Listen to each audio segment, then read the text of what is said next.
Salut et bienvenue dans Et on recommence, le podcast entre potes dédié aux remakes de films et de séries. Je suis Cynthia et aujourd'hui pour m'accompagner, il y a Hugo Hello. et Élise. Salut! Dans cet épisode, on va parler du film espagnol Abre los ojos, dont le titre français est Ouvre les yeux, et son remake américain Vanilla Sky.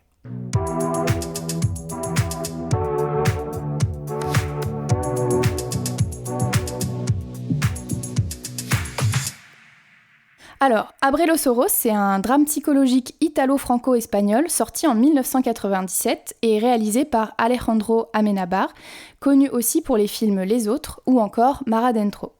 Le film a fait un carton en Espagne, il a rapporté près de 8 millions de dollars et il a gagné 7 Goya, qui sont l'équivalent des Césars espagnols. Pourtant, en 2016, le réalisateur a révélé qu'aujourd'hui, il trouvait que c'était le moins bon film de sa carrière, parce qu'il l'a écrit suite à ses cauchemars qu'il a eus lors d'une forte grippe. Ça se voit. Alors, Élise, je te laisse résumer le film espagnol, s'il te plaît. César est un séducteur et sa dernière maîtresse, Nuria, est follement jalouse de Sofia, sa nouvelle conquête. Alors qu'elle est en voiture avec lui, elle décide de se tuer et donc de tuer César avec. Il en ressort défiguré, sa vie est anéantie. Enfermé dans une unité psychiatrique carcérale, un psychiatre l'aide à prendre connaissance des circonstances qui l'ont amené à commettre un meurtre. Le récit de César fait peu à peu apparaître de graves confusions dans sa perception de la réalité. Désespéré, il met en doute son équilibre psychique et imagine être victime d'une vaste machination. Alors, petite anecdote, Tom Cruise a vu Abre los ojos au festival de Sundance et pendant le générique de fin, il était déjà sur son portable pour acheter les droits du film. Businessman Tom Cruise. On a les droits? On a les droits. Et quand il les a eus, il a demandé à Cameron Crowe, qui était le réalisateur qui l'avait dirigé dans Jerry Maguire, s'il voulait bien réaliser ce remake.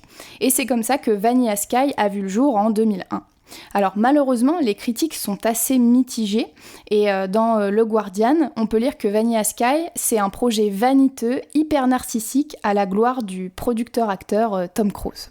Ok, ouais, je vois de quoi. C'est marrant, ça Tom parle. Cruise, il a toujours eu la même réputation, en fait. On est d'accord. En tout cas, financièrement parlant, il a tout explosé puisqu'il a rapporté au total dans son exploitation internationale plus de 203 millions de dollars. Oh. Hugo, je te laisse résumer le film américain, s'il te plaît.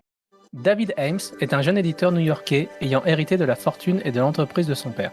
Lors d'une grande réception chez lui, il rencontre Sophia.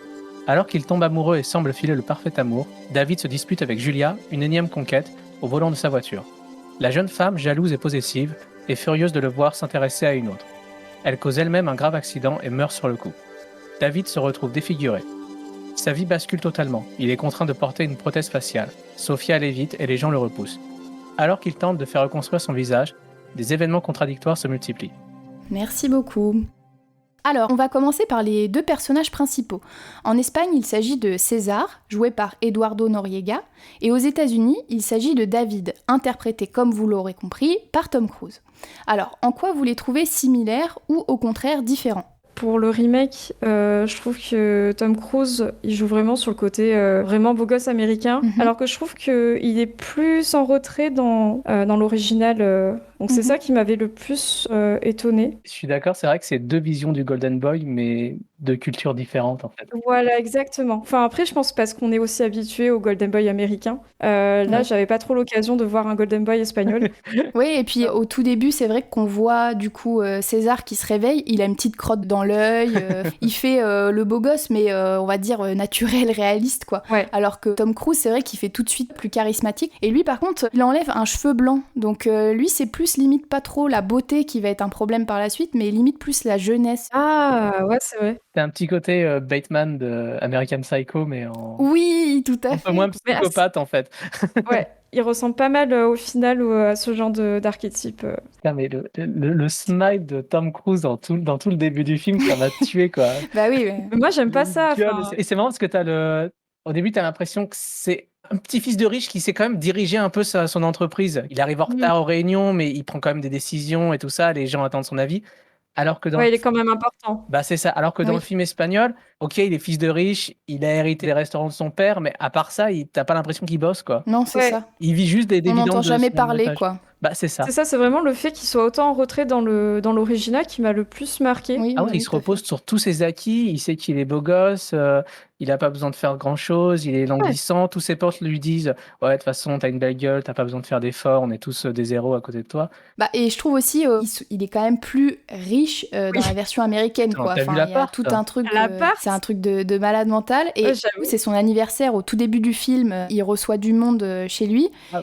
C'est la maxi soirée, Ah ouais, quoi. mais c'est pas les potes de la fac d'à côté, quoi. Là, Mais c'est ça, exactement. En Espagne, ils sont à l'étroit, ils sont en train de fumer, ils boivent des cocktails à base de vodka. Enfin, ça fait un peu la soirée étudiante chez les potes bourgeois. bah ouais. Alors que là, il y a que des mannequins, il y a genre, je sais pas, 200 invités, il y a carrément des serveurs en tenue, tout le monde boit du champagne, tout le monde est à fond sur Tom Cruise dès qu'il passe et tout. Enfin, Je suis en train de penser, t'as même le côté technologique. oui, L'hologramme, c'est des trucs où je me suis dit, putain, il doit vraiment avoir des thunes. Alors que c'est vrai que l'autre est plus ancré dans le réel, oui. dans l'original. Oui, parce qu'il y a un hologramme de John Coltrane qui joue du saxophone, quoi. Donc, pour animer la soirée, en gros, ils font ça avec un hologramme. Mais bon, à l'époque, ça devait être ouf, quoi. Alors aujourd'hui, c'est un peu ridicule parce qu'on a l'image de Mélenchon qui fait ses meetings en hologramme, mais, J'y ai mais à pensé. l'époque, ça devait être ouf, quoi. Ça fait un peu, allez, coche sci-fi, causé, Ouais, grave. hop, et tu allez, Philippe Cadic, hop, on est Ouais. là. Et d'ailleurs, la petite anecdote, c'est que à la soirée, je sais pas si vous savez, mais il y a un caméo de Steven Spielberg. Sérieux? Donc ouais, t'as toujours plus de moyens. Il y a dès le départ une scène où on voit Tom Cruise qui court dans Times Square, qui est complètement vide. Il lui fallait sa séquence de où il court. C'est obligé par film, faut qu'il court. Ils ont privatisé Times Square pour quelques heures et ça leur a coûté $1 million pour faire ça. C'était enfin, je me disais, quand je le regardais, je me disais combien ils ont dû dépenser pour faire ça. Alors que dans la version espagnole, c'est 2-3 rues qui sont vides, quoi. Mais oui, c'est ça, en Madrid. Et après, donc, au niveau du casting, et c'est quand même assez ouf, il y a Tom Cruise, Cameron Diaz, Kurt Russell, Tilda Swinton. Il y a Léonard de Big Bang Theory. Oui, voilà, c'est ça. De Harry Potter, je me souviens plus. Il y a Peter Pettigrew. Mais oui, oui, c'est ça, c'est Timothy Spall, il s'appelle. Ah ouais, quand je l'ai vu, j'ai fait quoi? Qu'est-ce qu'il fait? Il a vraiment une tête particulière, hein. Fou. Il est marrant. Nouria, en gros, donc c'est le plan cul de César. En Espagne, elle est jouée par Najwa Nimri, qui joue Alicia Serra dans la saison 3 de Casa de Papel. Ouais, j'ai bugué. Et il y a aussi, à la fin du film, une meuf, c'est une réceptionniste, et c'est Alicia dans Undo Stress. Je sais pas si vous regardiez Undo Oui, Stress. bah, ça me disait un truc aussi. Tes références, quoi. Ouais, chacun ses rêves. Hein. Bon, bref, et du coup, aux US, c'est Julia qui est interprétée par Cameron Diaz. Et donc, justement, par rapport à Nouria, je trouve que c'est le personnage qui a été le plus changé. Mais j'aimerais bien savoir ce que vous en pensez. Moi, je trouve que le personnage de Nouria fait très film espagnol, femme fatale, cigarette. Coupe au quand même un peu- carré, ouais, à la frange, mode Crazy Horse. Ouais, ouais. Exactement. Mhm. C'est presque David Lynchien, tu vois un peu comment c'est traité. Oui, ouais. Et elle n'hésite pas à lui dire qu'il est pas heureux, qu'il a rien dans sa vie, qu'il est un peu misérable et autres. Alors que Cameron Diaz, dans la version américaine, je la trouve un peu psychopathe. Elle est constamment en train de sourire, elle stalk à Elle est mort. folle. Elle est folle. Le discours qu'elle a dans la voiture avant de se jeter dans le vide en lui disant mais on a Hyper baisé 4 vulgaire. fois hier, Ouais. ça veut dire un truc. J'ai avalé ton J'ai avalé sperme. ton sperme, Oh j'ai là fait là. ça, voilà, c'est ça. Mais what the fuck, meuf? Tu m'as baisé 4 fois l'autre nuit, David. Tu as été en moi. Julie. J'ai avalé ton sperme. Ça veut dire quelque chose, David. Tu ne sais donc pas que quand tu couches avec quelqu'un, ton corps fait une promesse, que tu le veuilles ou non. C'est vrai que Nouria, elle fait femme blessée, mais en même temps, elle fait les meufs distantes, alors que tu vois qu'elle est carrément in love, en fait.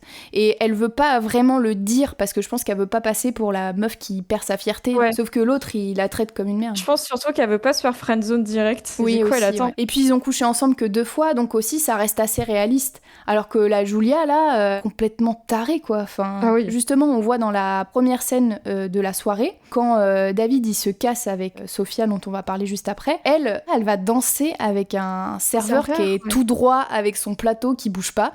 Et elle est collée serrée contre lui et elle lui dit des trucs à l'oreille.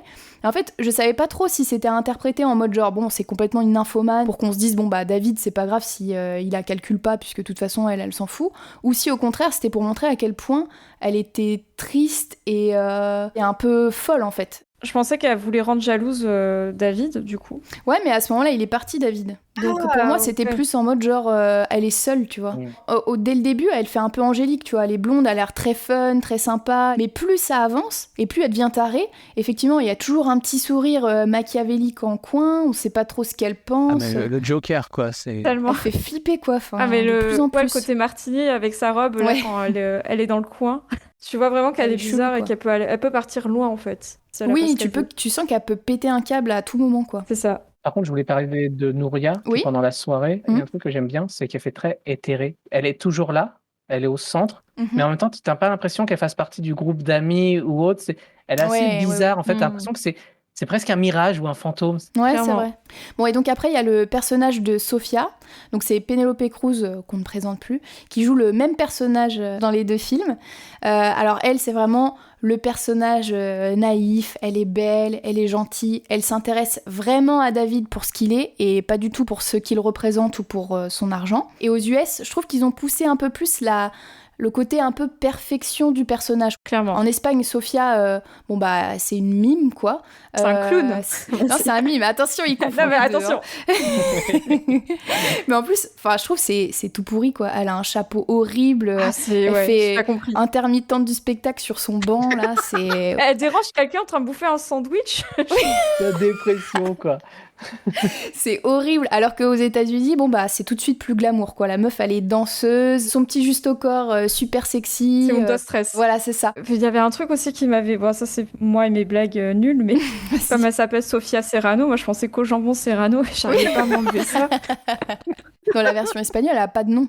Donc c'est vraiment les Américains qui ont ajouté ce Serrano. Ouais. Et puis elle est hyper cucu quoi. Elle dit des trucs genre il arrive que des trucs bien si t'es quelqu'un de bien et que tu fais des choses bien. Puis je trouve que, enfin même si c'est la même actrice, je trouve qu'il y a quand même des différences. Rien que dans, je trouve, la façon de traiter le couple, enfin comment ça commence, Ouais. je le trouve un peu plus, on va dire, romantique dans la version Vanilla Sky que la version Abril-Soros. Oui, tout à fait. Ça fait vraiment plus, allez, comédie romantique, on les voit s'amuser dans l'appartement, enfin... Ça va avec le comportement du personnage de César, qui Ouais. est très calculateur et qui cherche à avoir les meufs pour avoir les meufs, alors que le personnage de David, oui, il est comme ça, mais il découvre un peu l'amour avec le personnage de Sofia. Il change en fait au fur et à mesure du film et avec par rapport à cette rencontre qui est pour lui un vrai amour.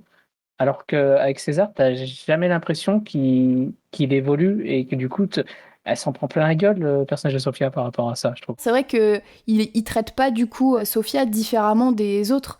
Dès le début, il lui demande bon, tu fais quoi dans la vie et elle dit qu'elle est comédienne. Et lui, il dit ah bon, t'as pas honte de faire ce métier? Je suis actrice. Pourquoi, ça te dérange? Bah ouais. T'as pas honte. D'être actrice? Pourquoi j'aurais honte de mon métier? Chez les acteurs, y a rien de sincère. Vous êtes capable de jouer des sentiments que vous n'éprouvez pas. On peut appeler ça imiter. En ce moment même, tu penses peut-être « Ce connard m'emmerde, faut que je m'en débarrasse. Ah ouais. » Seulement t'es bonne actrice, alors on voit rien. Il est insupportable. Mec, mais- si t'essayes de la choper, dis pas des trucs comme On ça, est d'accord, quoi. on est d'accord. C'est encore plus évident qu'il est insupportable, le personnage de César, quand tu le mets en relation par rapport à son pote. Ouais, c'est Pelayo dans la version espagnole et c'est Brian dans la version américaine. Bah, je trouve qu'il y a une relation qui est pas très saine dans la version espagnole parce que ils sont tout le temps en train de se friter, c'est limite son bouche-trou en fait le personnage En même temps, le personnage ne s'affirme pas par lui-même. T'as l'impression que c'est juste lui qui amène Sofia et qui sert et qui pas sert à grand grand-chose chose et d'autre, puis qui quoi. s'en prend plein la gueule à Mm. cause de César. La première fois qu'il rencontre Sofia dans la version espagnole, tu vois vraiment que Pelayo, il voit qu'il y a un truc, ils sont en train de flirter, ça l'énerve. Ouais. Oui. Alors que dans la version américaine, ok, ils sont en train de flirter, ça l'énerve, mais ils font quand même un peu la blague. Ouais, ils me voient plus, je suis plus là. Ça fait un peu plus romance, plus que putain, il y a la meuf de mon meilleur pote que j'ai envie de me taper. C'est incroyable, j'adore votre manteau. Je vais continuer à faire comme si vous m'écoutiez tous les deux. Il y a notre endroit où je peux le mettre? Daniel, Je suis transparent. le Madison Square Garden est tout prêt, il devrait tenir dedans. Joyeux anniversaire. Nous l'avons choisi ensemble. Merci. Nous l'avons choisi ensemble. Nous... De rien. Arrête de flirter et ouvre-le.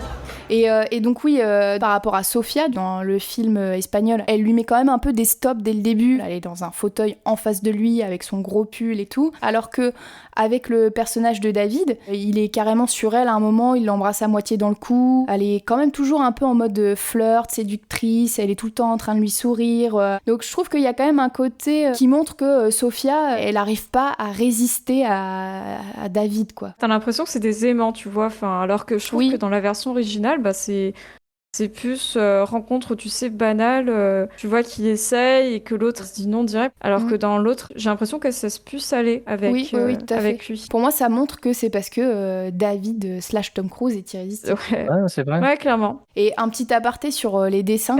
Putain, la meuf. Oui. Pire que les de rire. Et donc après la soirée, ils vont chez Sofia et ils ont décidé de se caricaturer l'un l'autre. Donc il y a César et David qui vont caricaturer Sofia, mais en fait ils vont faire un dessin d'elle qui est absolument magnifique. Et les Sofia, par contre, la Sofia US, elle, ça fait plus une vraie caricature. Clairement. Alors que vraiment, la version espagnole, son dessin, on dirait qu'elle a 5 ans, quoi. La petite voiture, les petits billets, et la petite coupe avec les bâtons.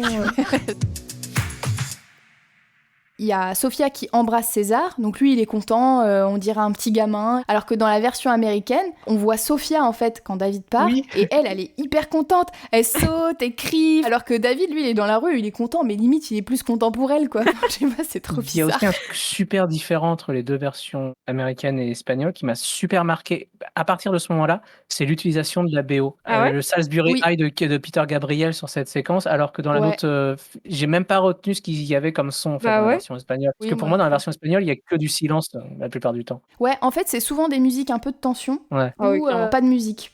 Alors que dans la version américaine, c'est grosse BO, feel good ou des trucs contemplatifs, du Radiohead, des trucs comme ça. Mais en tout cas, c'est vraiment de la grosse BO pour te dire un peu quoi ressentir par rapport au personnage, quoi. C'est ça. Mais je trouve qu'il y a quand même une scène qui est un peu chelou dans le film plus tard par rapport à David. Ils sont au resto tous les deux, mais il y a aussi donc Brian qui est le meilleur ami de David. Oui. Tu vois de quoi je parle, la scène? Il y a Sofia qui est en train de parler à David, donc elle lui dit des trucs à l'oreille, et lui il la regarde, elle lui dit je t'aime, machin, elle part aux toilettes. Et il y a Brian qui lui dit à David, bah alors qu'est-ce qu'elle te disait? Et lui il dit j'en ai pas la moindre idée. Et il a un gros sourire. Et je trouve ça abusé parce que le mec, t'as l'impression à ce moment-là qu'il est juste là pour son physique, mais qu'il s'en branle totalement d'elle, quoi. C'est comme plus tard quand qu'elle l'engueule en espagnol et qu'il lui fait j'ai rien compris. Les deux sont un peu quand même des connards, même si au final le personnage de César c'est du début à la fin, alors que Tom Cruise, au début je trouve qu'il joue vraiment du Tom Cruise, mais plus ça va dans le film et plus il change. C'est ça. Mais même en fait, juste après l'accident, je trouve son personnage est quand même plus sympa, il est plus drôle, il est plus rigolo, il fait plein de vannes, il a de l'autodérision, il a toujours la petite punchline qui va bien, même après son accident, même si c'est au fur et à mesure qu'il va péter un câble, quoi. C'est marrant que tu dis ça parce que c'est exactement ce que je pensais. Dans le film espagnol, le personnage de César devient un petit con fils de riche qui se permet tout, notamment dans la séquence avec les docteurs, où il fait vraiment un caprice. T'as l'impression qu'il est en train de chialer sur le sol comme un gamin dans un supermarché qui a pas son jouet, quoi. On est en 2000, vous êtes pas capable de faire ça. Et puis il est condescendant, il se prend quand même pas pour la dernière des merdes, quoi. Vous me prenez pour qui? Je suis pas un imbécile. La chirurgie peut faire des miracles. Et vous voudriez me faire croire qu'à l'aube de l'an 2000, vous êtes incapable de pratiquer l'opération qui suffirait à réparer cette saloperie? Gardez votre sang-froid et essayez de comprendre... Arrêtez de me traiter comme un gamin! Qui vous autorise à me parler sur ce ton? Je suis pas le patient lambda. Alors qu'à ce moment-là, en plus, le personnage de David, lui, il a appris le jargon médical pour pouvoir discuter avec les médecins. Et en plus, je trouve qu'il y a aussi une dimension différente, c'est que le personnage de César, donc espagnol, c'est vraiment juste par rapport à son physique. Ouais. Alors que David, il dit que c'est aussi parce que ça l'empêche de penser. Ouais. Donc c'est pas que superficiel, quoi. Est-ce que c'est la procédure pour tous les hématomes périorbitaux chez un patient dans le coma, souffrant d'une fracture Lefort 3? Les migraines vont disparaître. Non, ce que j'ai, c'est plus que des migraines. La plupart du temps, je n'arrive même pas à penser. On parlait avec cette magnifique scène dans la boîte disco. Ah bah oui, où il est méga flippant. Dans la version espagnole, c'est plutôt pas mal parce qu'en fait, il rejoue la scène où il a rencontré Sofia en soirée. Sofia est mal à l'aise et elle lui dit d'arrêter. Limite, t'as de la peine pour lui, je trouve. Enfin, clairement, dis, à ce moment-là, c'est vraiment le moment où il se bourre la gueule, où il se sent pas bien, où tu vois une descente en enfer. Ça ressemble un peu... C'est un peu filmé comme un épisode de Buffy contre les vampires, mais bon, à part ça... non, quand tu le dis, c'est vrai qu'il y a un petit air à ce au bronze. Mais même l'image, son image de profil quand il a les deux masques devant et derrière, qui est super belle. Ah, par contre, c'est canon. J'avais l'impression de voir Voldemort dans Harry Potter 1. Alors que dans la version américaine, au lieu d'une descente en enfer, t'as l'impression d'un personnage qui retrouve son courage de pouvoir dire des choses. Ouais, alors par contre, juste quand même, revenons au fait que lui, du coup, il essaye de rejouer la scène, mais ça marche pas. C'est ultra Il cringe. lui dit une phrase avec ultra je sais plus cringe. quoi par rapport au chat, Ah et là, oui. il se met à faire le chat. C'est méga gênant. Pour le coup, t'as pas de pitié, c'est-à-dire que le personnage devient de plus en plus horrible, Il est gênant. irrécupérable à ce moment-là, en fait. Je te le dirai dans une autre vie quand on sera tous les deux des chats. Je n'ai jamais rien entendu d'aussi génial. C'est à mourir de rire. C'est hilarant. Des chats. Des chats. Au début du film espagnol, même si c'est un peu mentionné qu'il y a tout un truc avec ses associés qui voudraient le voir rester en prison, on n'entend rien de plus. Ouais. Alors que dans la version américaine, il parle et surtout on voit vraiment la menace de la machination, quoi, en gros du complot, avec ce qu'ils appellent le board, donc qui est en gros l'ensemble de ses associés qui ont 49% des parts de l'entreprise, Les 7 nains. que lui appelle les 7 nains, voilà exactement. Et même l'ami de son père, il le met en garde plusieurs fois. Il lui dit attention, eux ils veulent tes parts, ils sont jaloux de toi, etc. Donc je trouve que le complot est quand même beaucoup plus crédible dans la version américaine. Alors que moi je trouve pas qu'on le sente plus que ça dans la version espagnole. C'est marrant parce que t'as l'impression que dans le film américain, le plot principal, c'est cette histoire avec le board. Oui, Et tout que à le fait. plot Ouais. secondaire, c'est l'histoire d'amour avec Sofia. Alors qu'en fait, Ouais. le plot principal, c'est une espèce de vieux MacGuffin qui va te mettre dans la paranoïa pendant tout le film. Et t'as l'impression que son incident est un coup monté, en fait. Même avec son pote, Ah oui. est-ce que son pote est en train de lui mentir? Est-ce que Julia est en train Ouais. de lui mentir? Est-ce que Sofia est en train de lui mentir? Bah oui, parce que ça, c'est vrai que Brian, il y a un moment, David, il lui dit mais est-ce que tu t'es pas fait acheter par le board? Comme en plus, David, à la base, c'est lui qui édite Brian, Ouais. tu te dis ils sont amis, mais Brian serait potentiellement achetable par le board. Donc tu te poses la question. C'est ça. Du coup, Julia aussi, elle a toujours un petit sourire en coin dès qu'il Tellement. se passe quelque chose. Donc du coup, on sait jamais trop. Alors que ça, dans la version espagnole, il n'y a pas. Ouais. Je trouvais plus compréhensible dans la version originale. Bah, moi, en fait, j'aime bien ce degré rajouté, en fait, Oui. pour perdre le spectateur, surtout, et le rendre aussi flou que la situation que vit le personnage. Exactement, on est vraiment à la place de David, on ressent la même chose, on sait plus nous-mêmes si c'est vrai ou pas.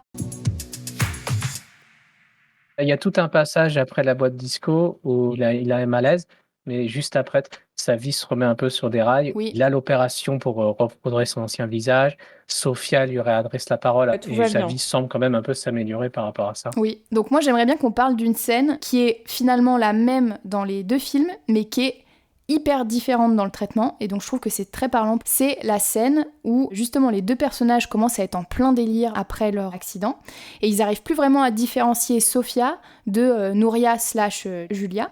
Donc ils pensent qu'ils sont avec Sophia, ils sont en train de coucher avec, mais petit à petit, t'as des petits éclairs de lucidité, et César, dès qu'il commence à voir le visage de Nouria à la place de Sophia, il devient de plus en plus brut et agressif. La musique là dont tu parlais Hugo, elle devient hyper forte et hyper en mode tension. Donc on voit qu'il y a de la colère sur son visage. Et Nouria, elle remarque pas spécialement, elle est barrée dans l'acte. Mais sauf que très vite, il va l'étouffer dans son oreiller. Donc au niveau du contre-champ, on voit le visage de César très en colère, et en contre-champ, t'as l'oreiller avec les mains de Nouria qui se débattent. Et une fois qu'elle se débat plus, bah on comprend qu'elle est morte, quoi. Alors, dans la version américaine, t'as tout un montage, t'as une musique, t'as le perso La est en musique, train elle de... est super romantique en plus. Grave. Tom Cruise en fait des caisses quand Sophia se transforme en Cameron Diaz. Ouais. Cameron Diaz en fait des caisses aussi Et avec aussi, son ouais. sourire à la Joker super flippant. Et elle arrête pas de mettre ses mains sur son visage, sur sa bouche, mais Oui, c'est hyper chelou comment elle le fait. Elle lui cache le visage en même temps. Et effectivement, elle devient à moitié hystérique. Elle lui dit dis-moi que tu m'aimes, qu'est-ce que c'est le bonheur ou je sais pas quoi. Qui fait que ça fait écho tout de suite à la scène où elle le tue au début du film. c'est ça. Et du coup, c'est vrai que ça donne au spectateur le go pour se dire oula. En plus, elle ressort les phrases qu'avait écrit le père sur le personnage de David dans le Ah bouquin. oui, David était délicieux étant enfant. C'est super oui. glauque, quoi. En fait, c'est t'as l'impression hyper que c'est... glauque. De cauchemar un peu aussi. C'est ça, c'est Ouais. un cauchemar. Elle ressort les trucs qui le gênent, qui le perturbent. On se dit, oula, il est en danger, qu'est-ce qui se passe, c'est chelou. Il finit un peu par la tuer en mettant son oreiller sur son visage. Du coup, quand elle meurt, en plus, je sais pas si vous avez vu, mais le dernier geste Ah, qu'elle la fait, petite La caresse. main, ah, petite caresse sur le caresse. visage. Et même, c'est vrai qu'après, il le dit au psy, quand même, parce que tout est un flashback, donc il raconte au psy tout ce qu'il a fait, et il lui dit, j'avais pas du tout l'impression de l'avoir tué, c'était comme dans un rêve. Donc c'est vrai qu'il y a quand même tout un truc où le personnage de David n'est pas violent exprès, on le voit pas vraiment, même si on le voit commettre le meurtre, Il y a quand même tout un truc où il y a une distance. C'est beaucoup moins violent que dans la version espagnole, je trouve. Pour moi, il y a quand même un autre moment où la violence du personnage de César est quand même beaucoup plus accentuée. C'est la première fois où Sofia devient Nouria. Où il la frappe et tout, là. Il Ouais. la frappe, il l'accroche au lit, il la menace, il est super violent avec elle. Ouais. Julia, on voit qu'elle a toujours un sourire machiavélique et tout, mais on n'a pas du coup insisté sur le fait que Nouria, elle l'était pas en fait. Elle est normale. Quand il commence à la frapper et qu'elle dit bah je suis Sofia, elle pleure, elle lui dit arrête. Enfin, jamais elle va se mettre à sourire. Enfin, C'est banalisé en fait, c'est ça qui m'a choqué. Totalement. Il s'est pas excusé ni rien. Enfin, moi je me dis putain, non. Alors que le personnage de David est perdu, il en chiale, il sait pas ce qui se passe, il est super déprimé quoi par rapport à cette situation. Donc c'est vrai que là, je trouve que ça montre encore que les Espagnols, ils s'en foutent de faire un héros qui est un connard. On voit clairement César qui gifle Nouria, qui saigne, qui est pas bien, alors que dans la version américaine, on voit pas ça. Il l'attache au lit et il appelle les flics, mais il y a aucun contact physique. C'est pas juste un grand méchant quoi. Il y a pas de violence gratuite et tout. Parlons de la fin, allons-y. Du coup, il y a constamment cette idée de cryogénisation et de pouvoir survivre après la mort qui revient. En fait, au fur et à mesure qu'il dénoue un peu ses flashbacks et son histoire, il a réalisé que, en fait, il voulait plus vivre. Donc, il a signé un contrat avec cette entreprise de cryogénisation pour se faire cryogéniser. Et en même temps, il a signé pour rêver sur une réalité virtuelle pendant sa cryogénisation. Il vit dans une simulation, en gros. Ça. Il le comprend à la fin du film. Et sur les 2 films, ils sont sur le toit de l'immeuble de la société. Et on va leur donner le choix. Soit continuer à vivre dans cette simulation rêvée, donc c'est-à-dire être beau, jeune, avec Sofia et leur meilleure amie, mais où rien n'est réel. Ou finalement vivre dans le futur, mais sans Sofia ni leurs meilleurs potes parce qu'ils seront morts d'ici là, avec un visage qui pourra être opéré grâce au progrès technologique, parce que c'est je sais plus combien d'années plus tard, mais 150 ans il me semble. Ouais, c'est ça, 150 ans. Mais par contre, ce serait la vraie vie. Donc il y a quand même un petit truc aux US où ils disent par contre attention, t'auras plus d'argent d'ici là, histoire de donner un peu plus de dilemme encore au personnage quoi. Donc en gros, ils doivent faire ce choix. Donc là, mentalement, les 2 sont sur le toit et font apparaître Sofia une dernière fois. Je trouve que dans le film espagnol, ça rend la scène plus réaliste parce que t'as un ciel bleu, quoi, en gros. Et il y a Sofia qui apparaît en robe blanche, mais bon, elle a froid. Enfin, je sais pas, il y a un truc qui se passe où t'as l'impression que c'est plus réel, même si tout se passe dans sa tête. Alors que dans la version américaine, t'as le ciel, justement, donc Vanilla Sky, qui a un hommage au tableau de Monet, la scène à Argenteuil. Je diverge un peu, mais t'as le côté aussi poétique que j'aime beaucoup dans Vanilla Sky. Rien qu'avec les passages du ciel, enfin en tout cas quand c'est éclairé, l'éclairage je trouve super important dans ce film. Qui est différent de la version espagnole où tu as l'impression qu'ils ont pu tourner qu'un été, c'est toujours du coup plein soleil brillant, alors que dans Vanilla Sky tu vois le passage des saisons, tu vois un peu le temps qui s'écoule et tout ça. Du coup, Élise, toi, tu disais que t'aimais bien ce ciel et un peu cette lumière, mais moi je trouve que ça fait artificiel et que limite ça fait un peu pub de parfum. Enfin, moi j'ai pas trop kiffé. Mais non, tu que vois, tu le dis, c'est sûr que ça fait pub de parfum. Moi, c'est juste un point de vue poétique. Je trouvais, vu que c'est par rapport au rêve, du coup, en termes de contraste et couleurs par rapport au ciel, je trouvais ça intéressant parce que ça te donnait plein d'indices. C'est marrant parce qu'en fait, j'accepte moi ce traitement esthétique dans la version américaine. Ouais. Parce qu'il y a le côté où parce que oui, ça se passe pas vraiment. Ça se passe pas vraiment en fait. Il monte au paradis, ça se voit un peu quand il est dans l'ascenseur.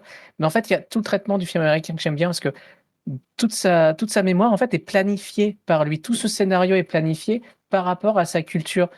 Qu'elle soit pop, qu'elle soit autre. Moi, je trouve que ça aussi, c'est presque trop appuyé. Ça fait un peu le pot pourri, quoi. Tu vois, ils parlent d'Elvis, ils disent le mot Björk 3 ou 4 fois, ils parlent de Madonna, de Courtney Love, des Beach Boys, t'as des posters de Jules et Jim, t'as tous les tableaux impressionnistes, t'as une scène de James Bond. C'est un poil trop lourd. Ça fait presque là, je trouve, film étudiant, où t'as envie de mettre toutes tes références, tous tes trucs pour montrer au jury derrière que, regardez, moi je m'y connais en art. Je trouvais ça intéressant dans le fait qu'une simulation se base sur les souvenirs d'une personnage et sur son identité et qui façonne ça et que du coup tu comprends qu'à partir du moment où il se réveille tout le monde il est beau, tout le monde il est gentil avec lui et tout va dans son sens par rapport à la version espagnole où tu sens vraiment que tout est construit de façon un peu clinique et froid.